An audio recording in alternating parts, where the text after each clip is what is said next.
Welcome to another edition of the Chicks on the Right podcast. Today we have with us the spokesperson from Birch Gold, our friend Philip Patrick. And man, this is a really good week that we've chosen to talk with you because of all of this horrible news that we've heard about with the port in Baltimore, the crash that happened with the container ship earlier this week, and obviously a hugely important port. We're just now starting to hear whispers about how much this is going to disrupt the economy. And Congress just already recently passed this horrific budget, which is beyond horrible in every way. And now there's talk of more spending to deal with this crisis. So what is your take on that? Yeah, I mean, it's a disaster, right? So we reached an agreement. This was Friday for a $1.2 trillion spending package. This was minutes before the deadline, as of course we've come to expect. Looking through the two packages, combining them, discretionary spending for the budget year is at like $1.66 trillion. That's just discretionary spending. That doesn't include Medicare, Social Security, debt service payments. It's 27% of total government spending.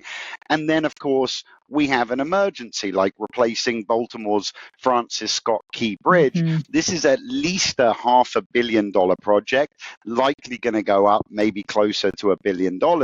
And the president, of course, has already stepped in and said the federal government is going to pay for it, which likely means we're going to get another emergency supplemental bill for more borrowing and more spending.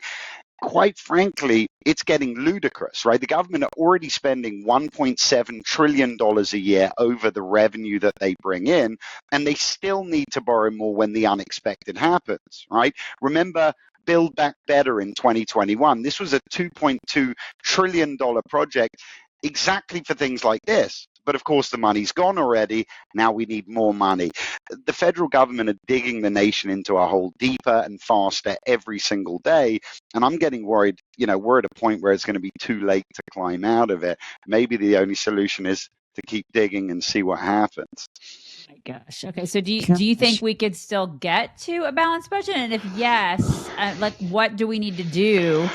And what needs to be taken into it to reel in government spending to ensure any sort of stability in these? I mean, because it's crazy. Everything is crazy right now. It's crazy. And we got to remember when we talk about balancing the budget, what that means is just not going further into debt, right? That's not even addressing this monstrous $34 trillion of debt that we have. Look, would it be possible? Yeah. I mean, look, federal government could cut discretionary spending to zero, right? No funding for any government agencies, no FBI, defense, agriculture. That's going to balance the budget, right? Wouldn't that be wonderful? Yeah. It would be wonderful. It's not going to happen, though. The other alternative is taxation, right? Let's raise corporate taxes, income taxes by 50%, probably balance the budget as well. But the problem is neither of these are really possible, right? You don't get elected by promising your constituents you're going to raise taxes or take away handouts. So instead, what we're getting is this dog and pony show, lots of posturing, lots of hand waving, and ultimately another $1.7 trillion in deficit. So the answer is, in theory, it's possible, but not in reality today. And especially when we keep seeing these curveballs, right? Like the Baltimore bridge collapsing, it just becomes impossible. And this deficit spending then becomes highly inflationary and just adds to the problem. And that's why the Fed is struggling so much to keep inflation under control. Yeah.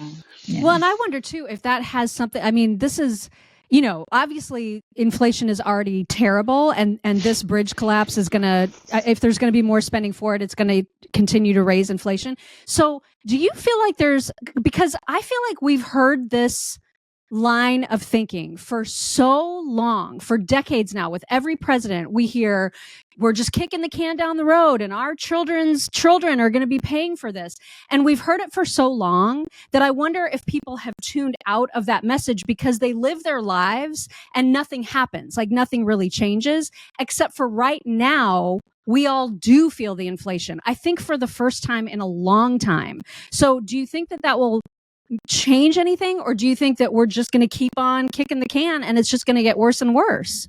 Look, the way things are heading now, we don't seem to have policymakers that want to make hard decisions. And I think we've been kicking the can down the road for a long time.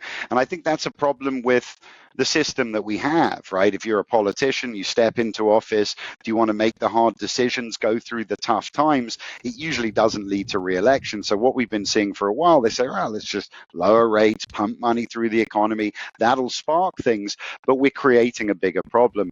The thing is, the numbers today are getting to a point where it's unsolvable. $34 trillion of debt is more debt than has ever been held by any nation in history. And we've heard people saying it, but, Powell came out not long ago in a 60-minute interview, and he said, listen, you are mortgaging the futures of our grandchildren. This is the head of the Federal Reserve, the guy that's in charge of maintaining the dollar's purchasing power. And even he's telling our legislators to grow up and start dealing with their own problems and pay their own bills. And I think it's very telling. So I think people are starting to wake up because people are starting to feel that the thing with money printing is, for so long, it had a positive effect, right? Stocks were going up, housing, everything was just going up and up and up. So, of course, everyone was happy. We're now starting to see the realities of that. And those realities are inflation, and that becomes painful. So I'm hoping people are waking up. Oh, my gosh, such anxiety. I have total anxiety over that. Okay, so gold's price just hit another record. It's over, $2,200 an ounce? And so tell us how you think that plays into our current, awful economy, and why you think it's a good time right now to buy gold for people. Of course. Well, I mean, gold is moving because of the economy that we have, but a couple of things to mention. So first of all, yes, gold has hit highs in nominal terms, in terms of the dollar amount, 2,200. But in real terms, the high for gold was in the 1980s. In January 1980, gold hit, I think it was $850 an ounce. If we adjusted that to inflation, that would be the equivalent of around $3,300 today. So essentially, we're there in nominal terms, but in real terms, gold would have to rise another 50% in order to set a record in terms of actual value. Look, to answer the question, adjusted for inflation, gold's price is about the same as it was back in January 2021. The dollar's down 17% since then. Gold is up the exact same amount. It's up 17% in the exact same time period. And it's not a coincidence, right? That's why people buy gold when currency's up in the air, because gold and the dollar have a directly inverse relationship. But it's not the only driver, right? We're seeing drivers all across the economy. Look at demand, right? Central bank gold buying 2022 was the single biggest year for central bank gold buying ever in history. 2023, the single biggest year for gold buying, full stop, because individuals plug the gap.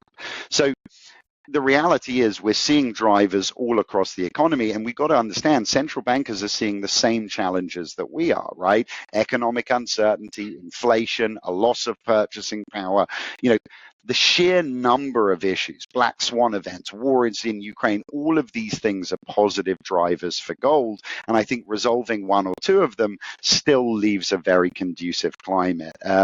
So I think we've got more records in front of us for gold price, and about the best climate for gold that I've seen, which doesn't bode so well for the rest of the economy, but it does for gold. Well, and it's because it seems like the more crises we have, the better it is for gold, which, that's good and bad, right? It's good for sponsors like Birch Gold, but I worry, like, that means, I don't want to look forward to any more crises. You know what I mean? I'm happy to sell a little bit less gold for a while, if it means a better world, I promise.